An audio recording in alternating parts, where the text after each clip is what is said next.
আজকের দিনটা আমি আর কাজ করলাম না, অনেক ক্লান্ত লাগছে। তো হ্যালো বন্ধুরা, আমি আবু থালাপতি, চেন্নাই থেকে। সকালবেলায় একটু ফ্রেশ হয়ে আমি বেরিয়ে চলে এলাম সোজা ট্রেনে। আজ কাজ করবো না, তবুও আমি চলে এলাম এইখানে।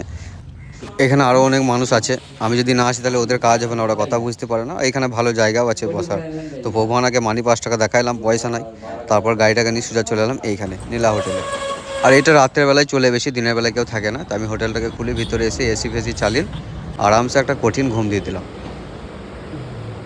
তারপর আবার ভগবান আমাকে ধরেছে, বলছে চা খেতেই হবে, তোকে কোনো রকমে বুঝিয়ে আমি চলে এলাম এইখানে। আর আমার গাড়িটা ওই পর্যন্ত যেছে না, মানে যেখানে দাঁড়াবো আমি, এইখানে রাস্তাতে সব কী সব লাগিয়ে দিয়েছে, ওই জন্য আমি হেঁটে হেঁটেই চলে এলাম। আর ভিউটা দেখো তোমরা কত সুন্দর লাগছে, ওই জন্যই এই জায়গাটাতে এলাম আমি। তো কটা চশমা ফশমা পরে ভিডিও বানিয়ে আবার আমি চলে এলাম কাজের জায়গায়। তো এখানে দেখছি আমার জন্য অনেক গিফট দিয়েছে, চকলেট, খেজুর, এইসব। তো এইগুলাকে নিয়ে আমি চলে এলাম মসজিদে।